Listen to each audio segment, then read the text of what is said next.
Hello, entrepreneurs. Welcome to our channel. So, we have started our series for class 11 BST. और इस series में हम BST के सारे चैप्टर्स को इन डेप्थ डिस्कस कर रहे हैं। आज के इस लेक्चर में हम कवर करेंगे BST के 9th chapter that is internal trade. Now, what do you mean by internal trade? The word internal means inside the boundaries of India. तो इंडिया की ज्योग्राफिकल बाउंड्रीज के अंदर, और ट्रेड का मतलब होता है परचेज एंड सेल. तो अगर हम इंडिया के अंदर कोई भी सामान परचेज एंड सेल कर रहे हैं तो that refers to internal trade. ना उसके कुछ बेसिक फीचर्स होते हैं. पहला आता है with in the geographical boundaries. ये ट्रेड हमारे ज्योग्राफिकल बाउंड्रीज या कंट्रीज के अंदर होना चाहिए. Second feature is home currency only. जब आप इंडिया के अंदर ही कोई सामान खरीदते हो या बेचते हो तो आपको डोमेस्टिक करेंसी में ही पेमेंट करनी होती है, और इंडिया की डोमेस्टिक करेंसी क्या है? रुपीस. वैसे ही अगर यूएस का पर्सन यूएस में ही कोई सामान खरीदता है या बेचता है तो उसको कौन सी करेंसी यूज करनी पड़ेगी? डॉलर. तो वहां की जो लोकल करेंसी है वही आपको यूज करनी होती है. फिर आता है नो और फ्यू फॉर्मेलिटीज. अगर आप कंट्री के अंदर ही सामान बेच रहे हो तो यहाँ पे आपको कुछ ज्यादा कुछ फॉर्मेलिटीज करने की जरूरत नहीं पड़ती है. तो कोई लाइसेंस नहीं लेना, सरकार की परमिशन नहीं लेनी, तो ये सब आपको नहीं करना होता है. Obviously exceptions are there. तो अगर आप गन्स, एसिड, केमिकल्स ये सब प्रोड्यूस कर रहे हो तो ऑब्वियसली आपको कुछ परमिशन लेनी पड़ेगी, पर अदरवाइज लार्जली देखें तो ज्यादा कुछ फॉर्मेलिटीज हमें नहीं करनी पड़ती है. फिर आता है fourth, local mode of transport. अभी कंट्री के अंदर ही अगर आप सामान खरीद रहे हो या बेच रहे हो तो उसमें जो ट्रांसपोर्ट यूज किया जाता है वो या तो रोडवेज होता है या तो रेलवेज होता है. तो सिर्फ कहते हैं लोकल मोड ऑफ ट्रांसपोर्ट. तो हम इसमें एयरवेज और वाटरवेज का यूज नहीं करते हैं. लोकली ट्रक से या फिर रेलवे से हम ये सामान ट्रांसपोर्ट करते हैं. तो what is internal trade? Purchase and sale of goods and services inside the geographical boundaries of a country is known as internal trade. किसी भी सामान को खरीदना और बेचना बाउंड्रीज के अंदर, उसे कहा जाता है इंटरनल ट्रेड. ना उसके 4 फीचर हैं. पहला, बाउंड्रीज के अंदर होना चाहिए, होम करेंसी में होना चाहिए, ज्यादा कुछ फॉर्मेलिटीज नहीं लगती, और ट्रांसपोर्ट लोकल होता है, दैट इज रोडवेज या फिर रेलवेज. फिर हम बढ़ते हैं आगे. Then how many types of internal trade are there. तो अगर आपने डिसाइड कर लिया है कि आपको इंटरनेशनल ही जाना, कंट्री में ही कोई सामान बेचना है या खरीदना है, तो आपके पास 2 ऑप्शन होते हैं. या तो आप करते हो होलसेल ट्रेड या तो आप करते हो रिटेल ट्रेड. नाउ नाम आपने पहले भी सुने होंगे. एक तरफ हमारे होते हैं मैन्युफैक्चरर जो ये सामान बनाते हैं, और दूसरी तरफ होते हैं कस्टमर जो ये सामान यूज करते हैं. ना कस्टमर और मैन्युफैक्चरर के बीच में कोई डायरेक्ट लिंक होता नहीं है. ये दोनों एक दूसरे को जानते नहीं है. तो मैन्युफैक्चरर का बनाया हुआ सामान कस्टमर तक पहुंचाने के लिए 2 इंटरमीडिएरीज लगते हैं. पहला wholesaler and second one is retailer. ना होलसेलर क्या करता है? बल्क में ये सामान खरीदता है और छोटे छोटे लॉट्स में ये सामान रिटेलर्स को देता है. रिटेलर्स फिर ये सामान कस्टमर तक पहुंचाता है. तो पूरी ट्रेड में हमारे पास 2 बीच के इंटरमीडिएरीज होते हैं, होलसेल और रिटेल. तो आप दोनों में से कोई भी एक ट्रेड कर सकते हैं. ओके. तो होलसेल ट्रेड में के जो फीचर्स है उसको आप याद रखोगे with the trick one sip lol. Now one से क्या आ जाएगा? First intermediary. हमने देखा कि मैन्युफैक्चरर और कस्टमर के बीच में टोटल 2 इंटरमीडियरीज होते हैं. तो इस पूरे डिस्ट्रीब्यूशन चैनल में सिर्फ 2 ही इंटरमीडियरीज है, और होलसेलर उसमें से फर्स्ट इंटरमीडियरी है. वो links the manufacturer with the retailer. तो ये लिंक करता है किसको? मैन्युफैक्चरर को रिटेलर से. तो अगर हम सिर्फ होलसेलर की बात कर रहे हैं तो होलसेलर की लेफ्ट साइड पे हमारे मैन्युफैक्चरर है और राइट साइड पे रिटेलर है. तो ये मैन्युफैक्चरर को रिटेलर से लिंक करने का काम करते हैं. फिर बात करते हैं परचेज इन लार्ज क्वांटिटीज. तो जब भी ये सामान खरीदते हैं बिल्कुल बल्क में, बहुत सारा सामान एक साथ खरीदते हैं, और जब सामान बेचते हैं तो स्मॉल स्मॉल लॉट्स में बेचते हैं. तो खरीदेंगे एक साथ 100 जीन्स या 1000 जीन्स और बेचेंगे 50-60 करके. तो खरीदते हैं बिल्कुल बल्क में और बेचते हैं स्मॉल स्मॉल लॉट्स में. फिर आता है इनकी इन्वेस्टमेंट जनरली रिटेलर से ज्यादा होती है, तो इन्वेस्टमेंट ज्यादा होती है, लेकिन प्रॉफिट मार्जिन इनका कम होता है. ना प्रॉफिट मार्जिन और प्रॉफिट अलग होता है. ओवरऑल ये प्रॉफिट ज्यादा अर्न कर रहे होते हैं, पर मार्जिन कम होता है. मार्जिन का मतलब होता है पर प्रोडक्ट या पर यूनिट पे इनका जो शेयर होता है वो कम होता है. तो मान लो एक चीज में अगर रिटेलर ने 300 रुपए का मार्जिन रखा है, तो 300 रुपए की कमाई रखी है, तो उसमें होलसेलर सिर्फ 100 रुपए ही कमा रहा होगा. तो इसका मार्जिन कम होता है रिटेलर के कंपेरिजन में. बट अगेन क्योंकि जब भी होलसेलर सामान बेचता है तो वो एक साथ 50-60 चीज एक साथ बेचेगा, तो उसने 50 चीज भी बेची एक साथ, तो उसका प्रॉफिट हो जाएगा 5000. जबकि अगर रिटेलर बेचेगा कस्टमर को तो कस्टमर उससे 2, 3, 5 इससे ज़्यादा नहीं खरीदेंगे। तो मैक्सिमम अगर उसने किसी कस्टमर को 5 चीज़ की बेची तो उसका ओवरऑल प्रॉफिट कितना हो पाएगा? 1500। तो प्रॉफिट तो होलसेलर का ही ज़्यादा होता है, बस अगर हम मार्जिन की बात करें तो मार्जिन रिटेलर से कम होता है। फिर हम बात करते हैं next, generally deals with one line of product. One line मतलब अगर वो जीन्स बेच रहा है तो वो सिर्फ जीन्स ही बेचेगा, अगर वो मेडिसिन में डील करता है तो सिर्फ मेडिसिन, सिर्फ शूज में डील करते हैं तो शूज, और सिर्फ पर्स या वॉलेट वगैरह बेचते हैं तो सिर्फ वही बेचेंगे। एक होलसेलर के पास मल्टीपल वेराइटीज नहीं, मल्टीपल लाइन ऑफ प्रोडक्ट नहीं मिलेंगे कि उसी होलसेलर के पास jeans, top, T shirt, sari, shoes, socks सब मिल जाए, ऐसा नहीं होगा। तो अगर एक होलसेलर है तो वो किसी वन लाइन ऑफ प्रोडक्ट में ही डील करेगा। नाउ वन से क्या था? First intermediary, that it links the manufacturer with the retailer, then it purchases the quantities, large quantities में परचेस करता है, स्मॉल लॉट्स में सेल करता है। आई से इन्वेस्टमेंट हाई है, पी से profit margin low, then O से हो जाएगा हमारा वन लाइन ऑफ प्रोडक्ट। तो one first intermediary, then S से स्मॉल लॉट्स में सामान बेचता है, आई से हाई इन्वेस्टमेंट, फिर पी से profit margin is low, then large quantities में सामान खरीदता है, one line of product, and then L से आ जाएगा links the manufacturer with the retailer. तो that's was about the wholesale trade. ठीक है, तो फर्स्ट इंटरमीडियरी है, लिंक करता है होलसेलर को रिटेलर के साथ, लार्ज क्वांटिटीज में सामान खरीदता है, स्मॉल लॉट्स में बेचता है, इन्वेस्टमेंट बहुत ज्यादा है पर प्रॉफिट मार्जिन बहुत कम है, एंड देन ये वन लाइन ऑफ प्रोडक्ट में ही डील करते हैं। बढ़ते हैं आगे, फिर आती है retail trade. Now retail trade की भी जो ट्रिक हो जाएगी वो थोड़ा ज्यादा चेंज नहीं है, बस ये है two sip lol. Now two से क्या हो जाएगा? Second intermediary. तो ये सेकेंड इंटरमीडियरी है। सेकेंड इंटरमीडियरी मतलब एक तरफ हमारे पास मैन्युफैक्चरर है, एक तरफ कस्टमर है। मैन्युफैक्चरर को कस्टमर तक जोड़ने के लिए दो इंटरमीडियरीज चाहिए थे, होलसेलर और रिटेलर। तो ये दो इंटरमीडियरीज है, जिसमें से फर्स्ट अगर होलसेलर था तो सेकेंड कौन है? रिटेलर। तो ये सेकेंड इंटरमीडियरी है। ये किसको किससे जोड़ता है? तो इसके लेफ्ट साइड पे आते हैं होलसेलर और इसके राइट साइड पे आता है कस्टमर। तो ये होलसेलर को कस्टमर के साथ लिंक करने का काम करता है। तो it links the wholesaler with the customer. और फिर आता है नेक्स्ट, जब ये सामान खरीदते हैं तो it purchases in small lots. जब रिटेलर सामान खरीदता है तो स्मॉल लॉट्स में सामान खरीदता है, तो 20, 25, 30 जीन्स वगैरह एक साथ खरीदेगा। और जब बेचता है तो इंडिविजुअल यूनिट्स पे। जब कस्टमर को सामान बेचने की बारी आती है तो वो एक एक करके या दो दो करके सामान बेचते हैं, हजारों या 100 यूनिट एक साथ नहीं बेचेंगे।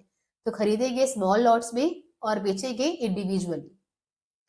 इन्वेस्टमेंट इनकी जनरली होलसेलर के कंपैरिजन में कम होती है और प्रॉफिट मार्जिन इनका ज्यादा होता है। फिर आता है deal with the multiple line and variety of product. जैसे होलसेलर क्या थे? सिर्फ वन लाइन ऑफ प्रोडक्ट में ही डील कर रहे थे, ये मल्टीपल लाइन ऑफ प्रोडक्ट में डील करेंगे, अलग अलग तरह की चीजें ये बना बेचते हैं और उसमें भी अलग अलग वेराइटीज। नाउ वेराइटीज और लाइन में फर्क होता है। नाउ लाइन ऑफ प्रोडक्ट मतलब होता है कि आप जीन्स भी बेच रहे हो, शर्ट भी बेच रहे हो, शूज भी बेच रहे हो, स्टेशनरी का सामान भी बेच रहे हो, आपके पास मल्टीपल चीजें हो जाएगी। जैसे अगर आप जनरल स्टोर में जाओगे तो आप आपको कन्फेक्शनरी जैसे टॉफी चॉकलेट भी मिल जाएंगे, वहां पे आपको स्टेशनरी भी मिल जाएगी, वहां आपको कॉस्मेटिक के सामान मिल जाएंगे, डेकोरेशन के सामान मिल जाएंगे, काफी सारी चीजें मिलेगी। तो ये क्या है? Multiple line of product. अभी किसी एक पर्टिकुलर लाइन पे वेराइटीज होती है, जैसे अगर हम कॉस्मेटिक की बात करें, फॉर एग्जाम्पल सनस्क्रीन की, तो सनस्क्रीन की भी बहुत सारी वेराइटीज होती हैं, जैसे कि डॉट एंड की का हो जाएगा या फिर अलग अलग तरह के ब्रांड्स के आते हैं, तो इसमें काफी सारी वेराइटीज होती है। अगर आप मॉइस्चराइजर की बात करें तो फिर निविया हो जाएगा, वेस्लिन हो जाएगा, ऐसी ये वेराइटीज है।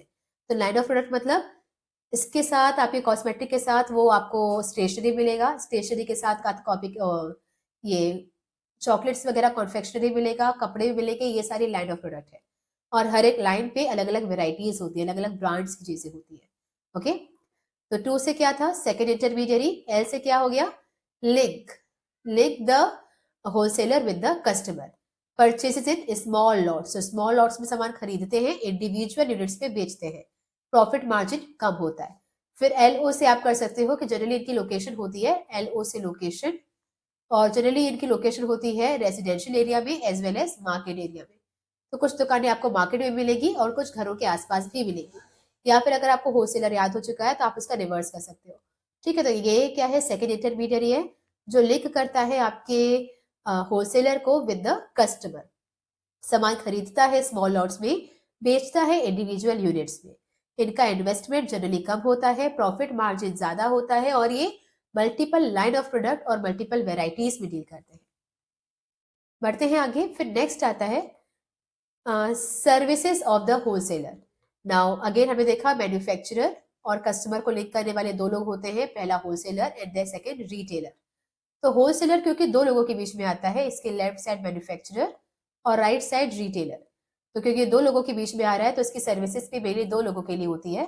पहले हम पढ़ेंगे होलसेलर की ऐसी सर्विसेज जो स्पेशली सिर्फ मैन्युफैक्चरर के लिए ही होती है, और इन सर्विसेज को आप याद रख सकते हैं with the trick free storage, जिसमें एफ से हो जाएगा फाइनेंशियल असिस्टेंस।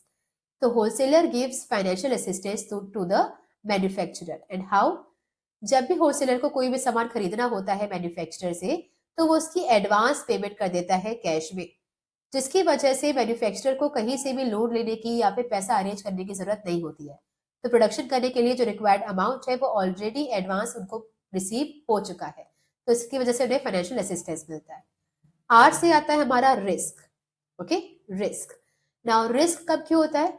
क्योंकि मैन्युफैक्चरर जैसे सामान बना लेता है तो वो सारा सामान होलसेलर अपने गोडाउन में आकर स्टोर करता है। नाउ स्टोर करने के बाद अगर कोई भी चोरी हो जाती है, कोई भी स्पॉइलेज हो जाता है, सामान खराब हो जाता है, कोई नेचुरल कैलिमिटी आती है, तो उससे किसी भी तरीके का अगर लॉस होता है तो सारा रिस्क होलसेलर अकेला बियर करता है। फिर हम बात करते हैं ई से हो जाएगा इकोनॉमीज ऑफ स्केल। क्योंकि होलसेलर एक साथ लार्ज क्वांटिटीज में सामान खरीदता है फ्रॉम द मैन्युफैक्चरर, जिसकी वजह से वो मैन्युफैक्चरर इनेबल हो पाता है to produce in the large quantities. और जब आप सामान बहुत ज्यादा क्वांटिटीज में बनाते हो तो पर यूनिट कॉस्ट कम आने लगता है। तो आपके पास अगर मशीन है एक, और एक दिन में अगर आप उसमें से सिर्फ 100 यूनिट बना रहे हो तो हर एक यूनिट आपको बहुत महंगी पड़ेगी। और एक दिन में अगर आप 1000 यूनिट बना रहे हो तो हर यूनिट पे लगने वाली कॉस्ट कम हो जाएगी। तो क्योंकि जो होलसेलर है वो लार्ज क्वांटिटीज में सामान खरीदता है, जिसकी वजह से मैन्युफैक्चरर भी लार्ज क्वांटिटीज में सामान प्रोड्यूस कर पाता है, और इसकी वजह से पर यूनिट कॉस्ट कम होती है, जिसे कहते हैं इकोनॉमीज ऑफ स्केल। फिर आता है ई से expert advice. How? Expert advice कैसे? क्योंकि मैन्युफैक्चरर जो भी सामान बेच रहा है, क्योंकि उसका कस्टमर के साथ कुछ डायरेक्टली कांटेक्ट नहीं है, तो उसे ये समझ नहीं आता कि उसका सामान लोगों को पसंद आ रहा है कि नहीं आ रहा है, कौन सा सामान ज्यादा बिक रहा है, किसमें प्रॉब्लम्स आ रही है, किसमें कस्टमर कंप्लेन कर रहे हैं। तो ये सारी इन्फॉर्मेशन होलसेलर उन्हें प्रोवाइड करता है bye collecting the information from the market. तो होलसेलर सारे रिटेलर्स के कॉन्टेक्ट में रहता है, वो उनसे कस्टमर का फीडबैक लेता है और वो उन्हें सारी मार्केट के बारे में जो भी इन्फॉर्मेशन होती है वो बताता है टू द मैन्युफैक्चरर, जिससे उनको मार्केट के बारे में कुछ पता चल पाता है और उन्हें एडवाइस मिलती है कि कैसे वो अपने प्रोडक्ट को और बेटर बना सकते हैं। फिर बात करते हैं स्टोरेज। सारी वेयरहाउस फैसिलिटीज ये होलसेलर की ही होती है, तो मैन्युफैक्चरर को अपना सामान स्टोर करके रखने की प्रॉब्लम नहीं होती है। जैसे ही वो गुड्स तैयार होते हैं वो तुरंत होलसेलर सारा सामान टेक ओवर करता है और उसे वो टेक ओवर करता है, उसे वो अपने गोडाउन में स्टोर करके रखता है जब तक उसकी डिमांड नहीं आ जाती। तो मैन्युफैक्चरर को या फिर रिटेलर को अलग से गोडाउन बनाने की या फिर स्टोरेज की चिंता नहीं होती है, वो सारा स्टोरेज होलसेलर करता है। तो ट्रिक क्या थी हमारी? Free storage. एफ से फाइनेंशियल असिस्टेंस, क्योंकि वो सारा ऑर्डर का जो कैश पेमेंट है वो एडवांस में देता है, जिसकी वजह से मैन्युफैक्चरर को किसी भी तरीके की लोन या पैसा जुगाड़ करने की जरूरत नहीं पड़ती। आर से रिस्क, क्योंकि सारा सामान स्टोर किया हुआ है होलसेलर ने, तो स्टोर करने के बाद उसमें कोई भी स्पॉइलेज होता है, थेफ्ट होता है, नेचुरल कैलिमिटी आती है, कुछ भी प्रॉब्लम आती है, तो वो सारा रिस्क होलसेलर ही बियर करेगा। इकोनॉमीज ऑफ स्केल, क्योंकि बल्क में सामान खरीदता है, इसकी वजह से मैन्युफैक्चरर एक साथ लार्ज क्वांटिटीज में सामान बना पाता है और पर यूनिट कॉस्ट कम हो जाती है। ई से आता है एक्सपर्ट एडवाइस। नाउ मैन्युफैक्चरर को उसके प्रोडक्ट के बारे में कोई भी स्पेशल एडवाइस होती है तो वो होलसेलर उसे प्रोवाइड करता है bye collecting the information from the market, जिसकी वजह से मैन्युफैक्चरर को हेल्प मिलती है कि वो कैसे अपने प्रोडक्ट को और बेटर बना सकता है। और फिर आता है हमारा लास्ट स्टोरेज। सारा स्टोर करके रखने का काम करता है होलसेलर। तो as soon as product is manufactured by the manufacturer, wholesaler वो सारा सामान टेक ओवर करता है और अपने गोडाउन में लाकर उसे स्टोर करता है। बढ़ते हैं आगे। फिर होलसेलर की वो सर्विसेज जो कि वो रिटेलर को देते हैं। आपने देखा था कि होलसेलर जो है वो दो लोगों के बीच में है, एक तरफ मैन्युफैक्चरर और एक तरफ रिटेलर। अभी हमने पढ़ा कि उन्होंने मैन्युफैक्चरर को कौन कौन सी सर्विसेज दी थी। अब हम कवर करेंगे कि होलसेलर रिटेलर्स को कौन कौन सी सर्विसेज प्रोवाइड करते हैं। अगेन इसकी ट्रिक हो जाएगी रमेश जी। आर से हो जाएगा अगेन रिस्क शेयरिंग। तो अगेन वही रीजन है, क्योंकि सारा स्टोरेज होलसेलर ने किया हुआ है अपने वेयर हाउस पे, तो उसे स्टोर करने के बाद किसी भी तरीके की लॉस अगर होता है, जैसे loss by theft, loss by fire या फिर स्पॉइलेज, कुछ भी हो जाता है, तो वो सारा रिस्क होलसेलर बियर करता है, जिसकी वजह से रिटेलर का रिस्क मिनिमाइज हो पाता है। फिर हम बात करते हैं, ए से आता है अवेलेबिलिटी ऑफ गुड्स। तो रिटेलर्स को एक साथ में सामान 100,000 यूनिट खरीद के रखने की जरूरत नहीं है, तो वो स्मॉल स्मॉल लॉट्स में सामान खरीद पाते हैं, क्योंकि उनके डिस्ट्रिक्ट में ही होलसेलर्स अवेलेबल होते हैं। डिस्ट्रिक्ट या नियर बाय डिस्ट्रिक्ट में वो होलसेलर अवेलेबल होते हैं, और ये होलसेलर सारा सामान अवेलेबल करवाते हैं एज एंड व्हेन रिक्वायर्ड। तो जब रिटेलर उसकी डिमांड करता है, तब वो सारा सामान होलसेलर उन तक पहुंचाता है। इवन ट्रांसपोर्टेशन की फैसिलिटीज भी होलसेलर खुद देता है। ओके, फिर आता है एम से हो जाएगा marketing support. Now marketing support में आ जाएगा advertisement also benefit retailers. Now इसमें क्या है कि जो होलसेलर्स होते हैं वो जिस प्रोडक्ट पे डील कर रहे होते हैं उसकी लार्ज स्केल एडवर्टीजमेंट करवाते हैं। तो मान लीजिए अगर वो किसी एक पर्टिकुलर ब्रांड का या फिर पर्टिकुलर लाइन ऑफ प्रोडक्ट, मान लो मॉइस्चराइजर में डील करते हैं, तो ताकि उनका सामान बिक पाए इसके लिए वो क्या करते हैं, लार्ज स्केल एडवर्टीजमेंट करवाते हैं। और जब वो अपने सामान के एडवर्टीजमेंट करवा रहे होते हैं, तो इनडायरेक्टली रिटेलर्स की भी सेल इंक्रीज हो जाती है, क्योंकि अल्टीमेटली सामान तो दोनों सेम ही बेचना है। तो फॉर एग्जाम्पल ये होलसेलर है और ये रिटेलर है। होलसेलर को एक पर्टिकुलर तरह की cream, for example Nivea cream sell करता है, तो इसने वही क्रीम किसको बेची, रिटेलर को। और अपनी सेल बढ़ाने के लिए उन्होंने क्या किया, निविया की लार्ज स्केल एडवर्टीजमेंट करवाई। तो इससे ना सिर्फ होलसेलर का बल्कि रिटेलर के भी सेल्स इंक्रीज होंगे, तो उनके भी प्रॉफिट मैक्सिमाइज होते हैं। तो होलसेलर जो भी एडवर्टीजमेंट करवाता है उसका फायदा रिटेलर को भी मिलता है। फिर हम बात करेंगे ई से इकोनॉमीज ऑफ स्केल। क्योंकि होलसेलर एक साथ लार्ज क्वांटिटीज में सामान परचेज करता है, तो उसे पर यूनिट कॉस्ट बहुत कम पड़ती है, तो हर एक यूनिट उनको सस्ते में मिलती है। और ना क्योंकि होलसेलर को ही वो सामान सस्ते में मिला है, तो वो रिटेलर्स को भी इसका बेनिफिट दे पाते हैं। तो जब उन्होंने सामान खरीदा है ह्यूज क्वांटिटीज में, तो उनको बहुत हैवी डिस्काउंट मिलते हैं, और क्योंकि उनको डिस्काउंट मिला है, तो ये डिस्काउंट वो रिटेलर्स के साथ भी शेयर करते हैं। फिर आता है एस से स्पेशलाइज्ड नॉलेज। तो रिटेलर को उस प्रोडक्ट के बारे में कुछ भी नहीं पता होता है जो मैन्युफैक्चरर ने बनाया है। तो मैन्युफैक्चरर से वो सारी नॉलेज लेने के बाद होलसेलर उसे पास ऑन करता है टू द रिटेलर। उसे वो सारी नेसेसरी इंफॉर्मेशन देता है, ताकि रिटेलर को उस प्रोडक्ट के बारे में डिजायर्ड इंफॉर्मेशन रहे, और जब भी कोई कस्टमर कुछ डिमॉन्स्ट्रेशन वगैरह मांगे तो वो दे सके। तो प्रोडक्ट के बारे में सारी इंफॉर्मेशन वो रिटेलर को प्रोवाइड करता है, ताकि डिमॉन्स्ट्रेशन देने में उन्हें आसानी हो।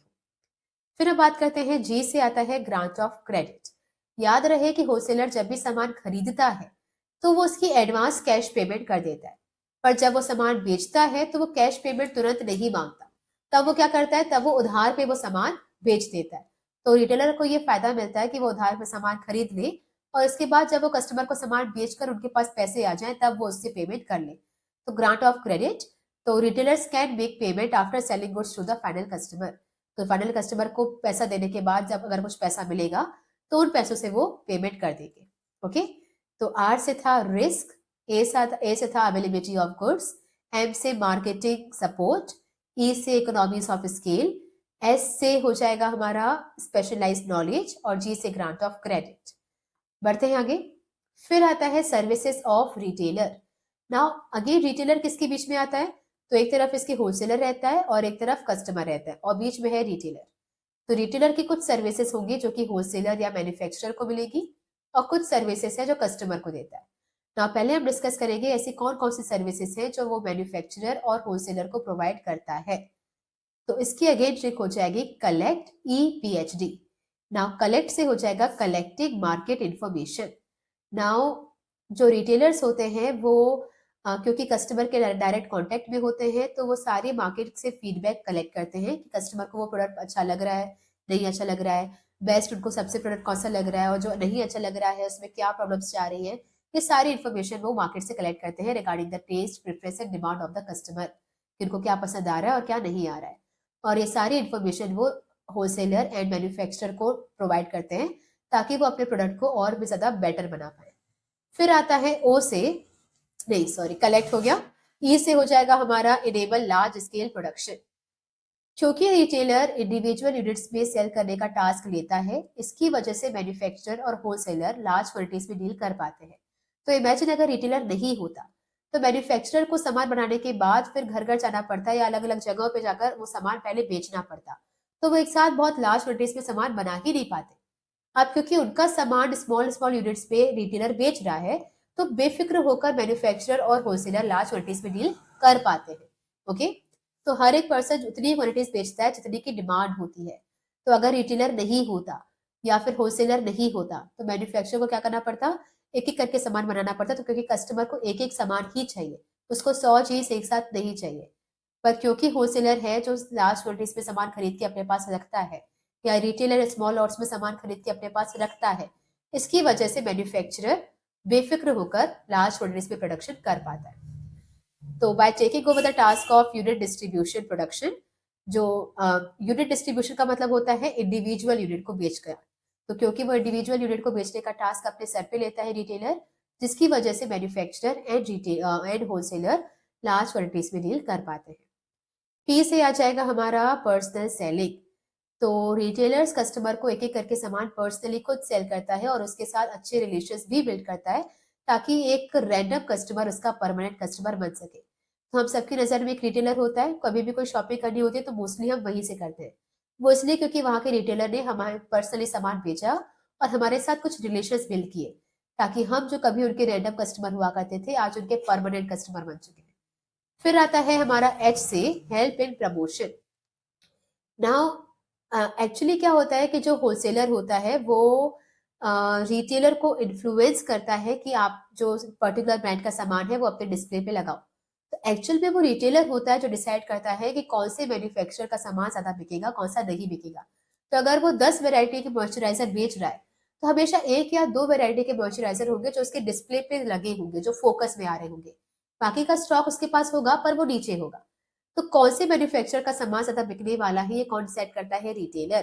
तो ये हेल्प करता है इन प्रमोशन। ये करता है एक तो डिस्प्ले में लगाता है उस मैन्युफैक्चरर के सामान को, और इसके अलावा वो कस्टमर को भी इंड्यूस करता है to purchase the newly launched items. कभी भी वो नए कोई आइटम्स बनाएंगे या प्रोड्यूस करेंगे तो उसे वो डिस्प्ले में भी लगाएगा और वो कस्टमर को इंड्यूस भी करेगा ताकि वो कुछ नई वेराइटीज को यूज करके देखे। और फिर आता है डी से डिस्ट्रीब्यूशन ऑफ गुड्स। ओके, तो इसमें क्या होता है कि जो हमारे कस्टमर हर जगह पे बिखरे हुए हैं, स्कैटर्ड है, उन हर कस्टमर तक उनके सामान पहुंचाने में हेल्प करता है रिटेलर। तो मैन्युफैक्चर का सामान हर एक कस्टमर तक पहुंचाने में हेल्प करता है। ओके, तो पहला था होलसेलर एंड रिटेलर्स को क्या क्या सर्विसेज देगा, कलेक्ट ईपीएचडी। कलेक्ट से था कलेक्ट मार्केट इन्फॉर्मेशन, तो सारे प्रोडक्ट्स के रिगार्डिंग उनके कस्टमर के क्या टेस्ट है, क्या प्रेफरेंस है, क्या डिमांड है, क्या उन्हें पसंद आ रहा है, क्या नहीं पसंद आ रहा है, ये सारे फीडबैक कलेक्ट करके वो होलसेलर को प्रोवाइड करते हैं। ई से आता है इनेबल लार्ज स्केल प्रोडक्शन।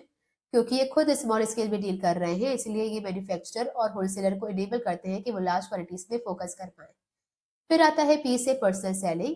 ये सारे प्रोडक्ट्स कस्टमर को पर्सनली सेल करते हैं और इंश्योर करते हैं कि उनके साथ पर्सनल रिलेशनशिप्स मेंटेन हो पाए, ताकि एक रैंडम कस्टमर उनका परमानेंट कस्टमर बन सके। फिर आता है एच से हेल्प से प्रमोशन। जब भी कोई नया प्रोडक्ट मार्केट में लॉन्च होता है तो वो उस प्रोडक्ट को डिस्प्ले पे लगाते हैं एंड इवन वो कस्टमर्स को भी इंड्यूस करते हैं, इंड्यूस मतलब बनाते हैं कि वो उस नए प्रोडक्ट को ट्राई करें, जिससे उनकी डिमांड मार्केट में बढ़ती है। और फिर आता है डी से distribution of goods and services. तो जो भी सामान मैन्युफैक्चरर बनाते हैं और होलसेलर बेचते हैं, उस सामान को अल्टीमेट कस्टमर तक पहुंचाने का काम करता है रिटेलर। ओके, फिर हम बात करते हैं कि रिटेलर की सर्विसेज जो कि कस्टमर को मिलती है। फिर अगेन अभी हमने देखा रिटेलर की सर्विसेज जो कि होलसेलर को मिलती है। होलसेलर के अलावा वो किससे लिंक रहते हैं, कस्टमर से। तो कस्टमर को जो सर्विसेज प्रोवाइड होती है उसकी ट्रिक आप याद रखोगे, उसके फैक्ट फीचर्स आप याद रखोगे with the trick hand WCC। Now H से हो जाएगा home delivery. Home delivery and credit facility. तो जो रिटेलर्स होते हैं वो अपने कुछ सिलेक्टेड रेगुलर कस्टमर को उधार का भी सामान देते हैं और होम डिलीवरी की फैसिलिटीज भी देते हैं। नाउ ये हर एक कस्टमर के लिए नहीं होता, क्योंकि बहुत ऑब्वियस है कि अगर मैं किसी शॉप पर पहली बार विजिट कर रही हूँ और मैंने कुछ सामान खरीदा और मैंने उसे कहा कि नहीं पैसा नहीं है, कल आके देके जाऊंगी, तो उसको मुझ पे कुछ ट्रस्ट इश्यूज होंगे। ये हमेशा वो रेगुलर कस्टमर्स के लिए होता है जो उनके यहाँ से बहुत रेगुलरली सामान खरीदते हैं, उन्हें वो उधार पे या क्रेडिट फैसिलिटीज प्रोवाइड करते हैं एंड इवन आपको होम डिलीवरी की फैसिलिटीज भी देते हैं अगर आप उनके रेगुलर कस्टमर हैं तो। फिर आता है आपका ए से हो जाएगा अवेलेबिलिटी ऑफ गुड्स। तो retailers make the goods available to the customer as and when required. तो जब भी कस्टमर को कोई सामान चाहिए होता है, उसी पॉइंट पर रिटेलर वो सारा सामान कस्टमर तक पहुंचाता है, और ये करके वो इंश्योर करता है कि कस्टमर को अपने पास स्टोर करके नहीं रखना पड़े। उसे जब सामान चाहिए वो तुरंत जाकर लेकर आएगा। तो उसे टूथपेस्ट चाहिए तो उसे एक साथ बल्क में 12 या 50 टूथपेस्ट अपने पास रखकर खरीद कर नहीं रखनी पड़ेगी। उसे जब चाहिए वो बाहर जाएगा, कोई ना कोई रिटेलर होगा, वहां से वो खरीद कर ले आएगा। उसे टूथपेस्ट चाहिए, उसे ऑयल चाहिए, सोप चाहिए, शैम्पू चाहिए, तो ये सारा सामान उसे बल्क में रखने की जरूरत नहीं है। तो वो एक एक करके सामान खरीद सकता है, और जब उसको नेक्स्ट सामान की नेक्स्ट आइटम की रिक्वायरमेंट होगी तो रिटेलर उसे वो प्रोवाइड कर देगा एट एनी टाइम। फिर आता है एंड से new product information and demonstration. Okay, तो न्यू प्रोडक्ट इंफॉर्मेशन यही तरह है। ठीक है, न्यू प्रोडक्ट इन्फॉर्मेशन क्या मतलब क्या है? जब भी मैन्युफैक्चरर कोई प्रोडक्ट बनाता है तो उसकी इन्फॉर्मेशन कस्टमर तक कौन पहुंचाता है? रिटेलर। ओके, तो इस manufacturer can't provide direct information to the customer, क्योंकि वो कस्टमर से लेके नहीं होते हैं। तो उनके सारे प्रोडक्ट्स की इन्फॉर्मेशन उन्हें कौन बताता है? रिटेलर्स। फिर आता है हमारा डी से, और डी से हो जाएगा demonstration and after sale services. तो कोई भी प्रोडक्ट मार्केट में नया लॉन्च हुआ होता है तो कस्टमर को उसको यूज करते नहीं बनता है, तो उस कस्टमर को उसे डिमॉन्स्ट्रेशन डेमो देकर बताना, ये कौन करता है? रिटेलर। तो उन्हें सिखाता है, वो उसे इन्फॉर्मेशन देता है कि कैसे इस प्रोडक्ट को आप यूज कर सकते हो। एडिबल प्रोडक्ट बेचने के बाद भी अगर कोई इसमें प्रॉब्लम आती है तो वो आफ्टर सेल सर्विसेज भी देता है। तो अगर कोई सामान खरीदने के बाद खराब हो गया तो उसे बना के देना, रिपेयर करके देना, एक्सचेंज करके देना, ये सारी आफ्टर सर्विसेज भी वो देते हैं। फिर आता है एच से, क्या था हमारा? Home delivery. एच से अवेलेबिलिटी ऑफ गुड्स, ए से न्यू प्रोडक्ट इन्फॉर्मेशन, डी से डिमॉन्स्ट्रेशन, डब्ल्यू से हो जाएगा वाइड सिलेक्शन। रिटेलर्स आपको ऑफर करते हैं wide varieties of products under one roof. तो आपको अलग अलग जगह पे जाने की जरूरत नहीं है। तो अगर आपको मॉइस्चराइजर चाहिए तो मॉइस्चराइजर्स की 10 वेराइटीज को आपको एक ही रूफ के अंदर आपको अवेलेबल करवा देगा। तो इजिली आप सिलेक्ट कर सकते हो कि आपको क्या चाहिए। आपको यहाँ से वहां भटकने की जरूरत नहीं है। इवन कई सारे ऐसे जनरल स्टोर्स होते हैं जो कई सारे लाइन ऑफ प्रोडक्ट भी आपको बेचते हैं अंडर वन रूफ, तो आपको अलग अलग दुकानों में जाने की जरूरत नहीं पड़ती है। देन सी से हो जाएगा क्रेडिट फैसिलिटी। नाउ अगेन वही सेम, अगर वो आपके रेगुलर कस्टमर हैं और उनके पास अगर पैसा नहीं है उस टाइम पर, तो वो आपको क्रेडिट फैसिलिटीज भी देते हैं। एंड देन लास्ट से आता है कन्वीनियंस। रिटेलर्स ये इंश्योर करते हैं कि कस्टमर को अलग अलग लाइन ऑफ प्रोडक्ट और उसके अलग अलग वेराइटीज एक ही रूफ के अंदर मिल जाए, तो उनको क्या होता है? कन्वीनियंट फील होता है एक ही जगह से शॉपिंग करने में। तो इसीलिए क्या होता है ना, आज मॉल का जो इम्पोर्टेंस है वो बढ़ती जा रही है। लोग मॉल से ही शॉपिंग करना प्रेफर कर रहे हैं, क्योंकि एक ही रूफ के अंदर उनको हर एक चीज मिल जाएगी। उनको ग्रोसरी मिल जाएगी, कपड़े मिल जाएंगे, बच्चों की चीजें मिल जाएंगी, टॉयलेटरीज मिल जाएंगी, कॉस्मेटिक्स, सब कुछ। तो ये लोगों को कन्वीनियंस प्रोवाइड करते हैं, क्योंकि एक ही रूफ के अंदर अलग अलग वेराइटीज और अलग अलग लाइन ऑफ प्रोडक्ट उनको मिल पाते हैं। ठीक है, तो हमारी ट्रिक थी हैंड WCC। एच से हो जाएगा होम डिलीवरी, ए से अवेलेबिलिटी ऑफ प्रोडक्ट्स, एन से न्यू प्रोडक्ट इंफॉर्मेशन, डी से डिमॉन्स्ट्रेशन, डब्ल्यू से वाइड रेंज, सी से credit facility, and then again C से कन्वीनियंस। बढ़ते हैं आगे। So next we will talk about classification of retailers. And retailers का classification 5 basis पर होता है। The first basis is size. Now size के बेसिस पे there are 2 types of retailers, small scale and large scale. Small scale अगर आपकी छोटी सी दुकान है या फिर आप किसी एक ही डिस्ट्रिक्ट में ही काम कर रहे हैं, दैट इज स्मॉल स्केल। लेकिन अगर आप पूरे इंडिया के हर एक स्टेट के हर एक डिस्ट्रिक्ट में आपकी एक शॉप है या आपका बहुत बड़ा डिपार्टमेंटल स्टोर है, तो that is known as large scale retailers. फिर आता है सेकेंड बेसिस प्रोडक्ट मिक्स। इसके बेसिस पर भी 2 तरह की रिटेलर्स होते हैं, वन लाइन प्रोडक्ट और multiple line product. Now one line product ऐसे रिटेलर्स होते हैं जो जनरली एक ही तरह का सामान बेचते हैं। तो अगर वो सिर्फ शूज में डील कर रहे हैं तो शूज ही बेचेंगे, अगर सिर्फ जीन्स बेच रहे हैं तो जीन्स ही उनके पास मिलेगी। जबकि मल्टीपल लाइन ऑफ प्रोडक्ट्स वाले होते हैं जिसके एक रूफ के अंदर ही कई सारे लाइन ऑफ प्रोडक्ट जैसे कॉस्मेटिक्स, कॉन्फेक्शनरी, स्टेशनरी, सब कुछ मिलेगा। फिर आता है थर्ड बेसिस प्राइसिंग। और प्राइस के बेसिस पर भी अगेन 2 कैटेगरीज होती है, लो प्राइस और हाई प्राइस, या फिर you can say fixed price और बार्गेनिंग। कुछ दुकानें होती है जहाँ पे फिक्स्ड प्राइस होता है, आप बार्गेनिंग नहीं कर सकते हो, जैसे मेडिकल स्टोर नॉर्मली। और कुछ शॉप्स होती है जहाँ पर आप बहुत बार्गेनिंग कर सकते हो, जैसे कि आपके कपड़ों की दुकान। फिर आती है सर्विस लेवल। कुछ रिटेलर्स आपको क्रेडिट फैसिलिटीज, होम डिलीवरी जैसी सर्विसेज देते हैं, और कुछ क्रेडिटर्स आपको ये सर्विसेज नहीं देते। तो सर्विसेज के बेसिस पर भी अलग अलग तरह के रिटेलर्स होते हैं। Then last, form of organisation. Form of organisation के बेसिस पर पॉसिबल है कि वो रिटेलर सोल प्रोप्राइटर हो, अकेला ही बिजनेसमैन हो, या फिर पार्टनरशिप में कर रहा हो, या फिर उसकी जॉइंट हिंदू फैमिली बिजनेस हो, या फिर कोई कंपनी हो, या फिर कोई कोऑपरेटिव हो। तो अलग अलग फॉर्म्स में आपके रिटेलर्स होते हैं। फिर हम बात करते हैं what are the classification of retail trade या what are the types of retail trade.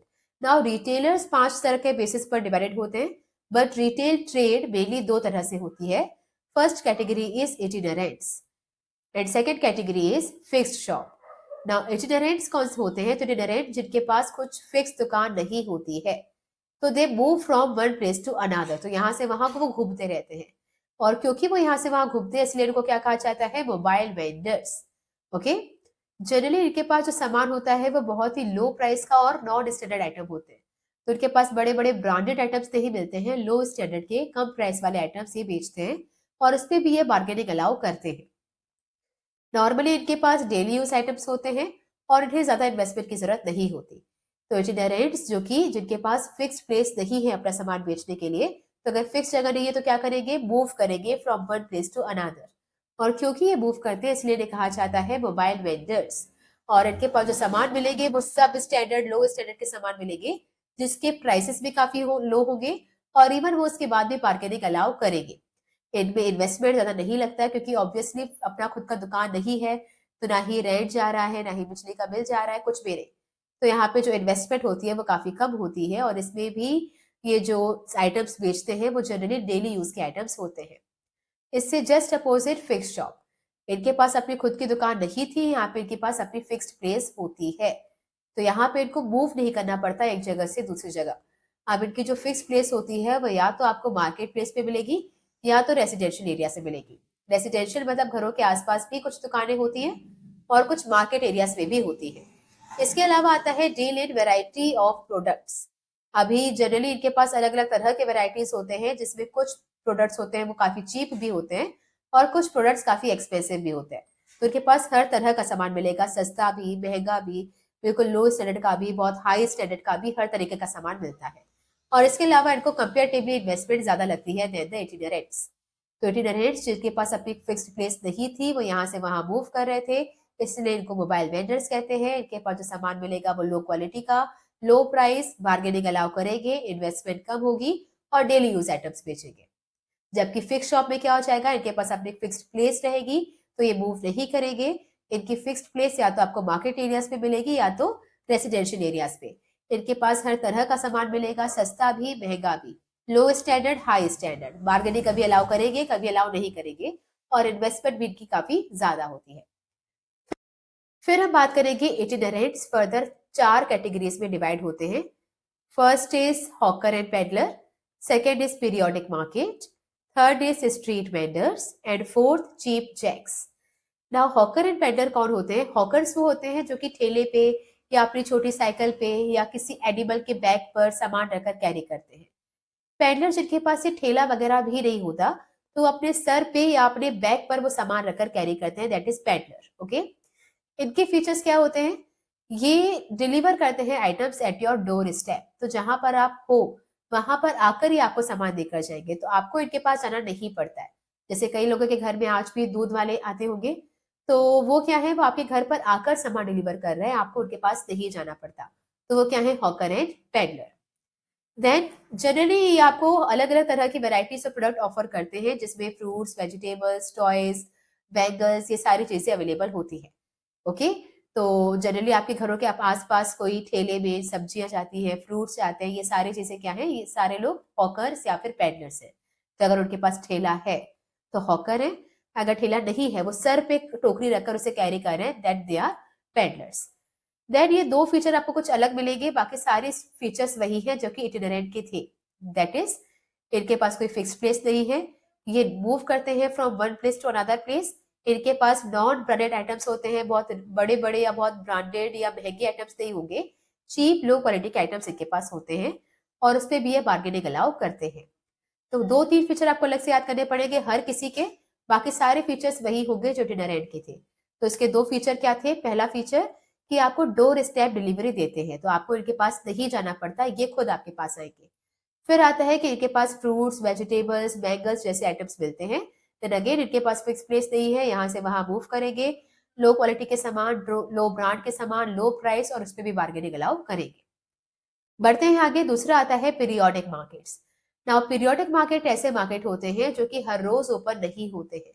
ये जो मार्केट्स हैं वो अपना सामान बेचते हैं या तो वीकली या मंथली या फिर एनुअल फेयर्स पे। तो या तो हफ्ते में एक बार ओपन होती है, महीने में एक बार ओपन होती है, या फिर साल में एक बार जब मेला लगता है तब ओपन होती है। जैसे जनरली कभी कोई फेस्टिवल सीजन होता है, तो जनरली कभी फेस्टिवल सीजन पर ओपन होती है। नाउ फेस्टिवल मतलब अगर आपको दिखेगा कि अभी जब गणेश जी रखे जाते हैं तो पूरे मार्केट में हर जगह गणेश जी की मूर्तियां रखी होती हैं। फिर जैसे ही विसर्जन हो जाता है या उसके बाद फिर आपको वो दुकानें नहीं मिलेगी।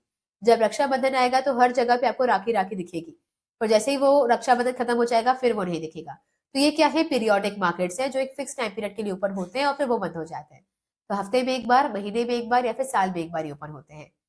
जनरली ये जो प्रोडक्ट्स दिखाते हैं वो टेम्पररी स्ट्रक्चर पे दिखाते हैं, तो इनके पास एक ठेला होता है और उस ठेले पर अपना सारा सामान दिखाते हैं, generally outside the shop which are closed for a weekly holiday. तो कुछ दुकानों के बाहर ही अपना टेम्पररी ठेला लगाकर खड़े होते हैं और इसी टेम्पररी स्ट्रक्चर पे अपना सारा सामान दिखाते हैं। एग्जाम्पल की बात करें तो जैसे आपका दिल्ली में करोल बाग और रोहिणी मार्केट है। तो जो करोल बाग है वो आपका मेरे ख्याल से वेनेसडे को ओपन होता है, और रोहिणी मार्केट मंडे को ओपन होता है, या फिर एक्सचेंज हो रहा है। तो करोल बाग मेनली वेडनेसडे को ही ओपन होता है और रोहिणी मार्केट मंडे को ही ओपन होता है। ठीक है, बाकी ये 3 फीचर्स अलग हो गए, बाकी सारे फीचर्स इटिनेरेंट के ही है। तो ये अपने प्रोडक्ट्स बेचते हैं हफ्ते में एक बार, महीने में एक बार या फिर साल में एक बार। फिर आता है कि इनके टेम्पररी स्ट्रक्चर होते हैं, दुकानों के बाहर ही अपने ठेले लगाते हैं और उसपे वो अपना सारा सामान बेचते हैं। Example is Karol Bagh, Rohini market etcetera. बाकी सारे फीचर्स वही, कि इनके पास फिक्स प्लेस नहीं होती है, यहाँ से वहां मूव करते रहते हैं, बार्गेनिंग अलाउ करते हैं, अलग अलग वेराइटीज ऑफ प्रोडक्ट इनके पास मिलते हैं बट लो क्वालिटी के। और फिर आता है कि ये नो ब्रांडेड चीप आइटम्स में डील करते हैं। फिर बढ़े आगे तो फिर आता है स्ट्रीट ट्रेडर्स। और स्ट्रीट ट्रेडर्स क्या होते हैं, ये ऐसे दुकानदार होते हैं, दुकानदार भी नहीं क्योंकि इनके पास दुकान नहीं है, पर ये ऐसे ट्रेडर्स हैं जो कि आपको बिजी स्ट्रीट्स पे मिलेंगे। तो they operate near public places such as busy streets, buses, railway station etcetera. तो ऐसी स्ट्रीट्स जहाँ पे भीड़ बहुत ज्यादा है, जैसे रेलवे स्टेशन, बस स्टैंड, वहां पर आपको ये स्ट्रीट ट्रेडर्स मिलेंगे। जनरली यहाँ से लोग इसलिए प्रोडक्ट्स खरीदते हैं क्योंकि बहुत कन्वीनियंट होते हैं, तो बहुत पॉपुलर है और बहुत कन्वीनियंट है। जैसे अगर आप एक थिएटर से 3 घंटे की मूवी देखकर निकले हैं तो बहुत ऑब्वियस है अब आपको भूख लगेगी, तो उसके बाद कहीं पे आपको कैफेज या फिर रेस्टोरेंट मिलेंगे। अगर आप स्कूल में इतने सारे घंटे पढ़ने के बाद अगर आप निकले हैं तो अगेन आपको भूख लग रही होगी, तो यहाँ आसपास आपको फुल्की का ठेला हमेशा मिलेगा और उसमें हमेशा हाई सेल होती है। क्यों ऐसा, क्योंकि अगर बच्चे को भूख नहीं भी लग रही है तो क्योंकि वहां से वो गुजरेगा और वो देखेगा तो उसे मन करेगा कि कुछ खा लेते हैं। तो ये होती है कुछ बिजी स्ट्रीट्स, लोग यहाँ से शॉपिंग इसलिए करते हैं क्योंकि उनके लिए वो कन्वीनियंट होता है, क्योंकि उसको स्पेशली कहीं जाना नहीं पड़ता, उनके वे पर ही, मतलब जब वो घर लौट रहे होते हैं तो उसी रास्ते पे ये दुकान आपको मिलेगी। ठीक है, बाकी नॉर्मली इनके पास भी ह्यूज वेराइटीज होती है, जैसे कि towels, handkerchiefs, mirror, daily use item ये बेचेंगे।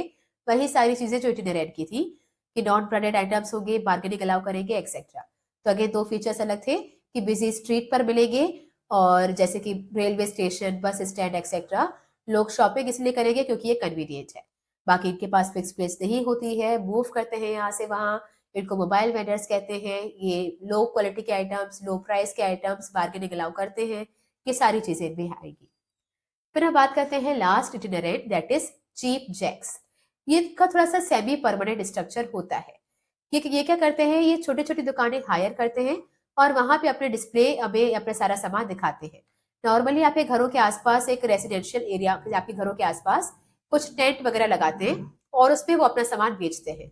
तो कुछ हफ्तों तक वो एक ही जगह पे रहते हैं और उसके बाद फिर वो अपनी लोकेलिटी चेंज कर लेते हैं। ओके, तो 2 चीजें बस अलग रहेगी कि छोटे शॉप्स या फिर टेम्पररी स्ट्रक्चर ये हायर करेंगे, रेसिडेंशियल एरिया पे एक टेंट बना के वहां पे रहते हैं, वहां पे अपना सामान बेचते हैं और उसके बाद फिर वो जगह चेंज करते रहते हैं।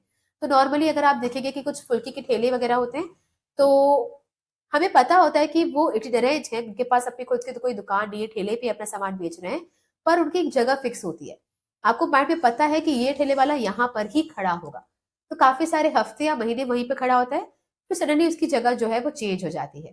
तो ऐसा नहीं है कि उनकी फिक्स दुकान है, वो फिक्स दुकान नहीं थी, वो ठेला था, पर वो घर घर भी नहीं आ रहे, उनकी दुकान अपनी फिक्स है, कुछ हफ्तों तक वहीं रहेंगे, फिर वो चेंज कर लेंगे, फिर कुछ हफ्ते वहीं रहेंगे, फिर वो चेंज कर लेंगे। तो ये होते हैं चीप जैक, जो टेम्पररी स्ट्रक्चर पे अपना सामान बेचते हैं, नॉर्मली रेजिडेंशियल एरिया, और कुछ हफ्तों के बाद वो लोकेलिटी चेंज करते हैं। बाकी सारे फीचर्स वही, कि अगेन ये लो प्राइस में डील करेंगे, बार्गेनिंग अलाउ करेंगे, फिक्स शॉप नहीं रहेगी, मूव करते रहेंगे, मोबाइल वेंडर्स एक्सेट्रा। ओके, तो ये थे हमारे इटिनरेंट्स, और इटिनरेंट्स के 4 टाइप्स।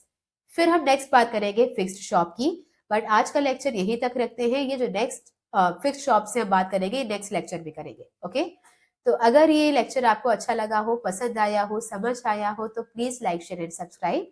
और कुछ भी कमियां लगी हो, कुछ भी सजेशंस हो, तो please let us know in the comment section. Thank you.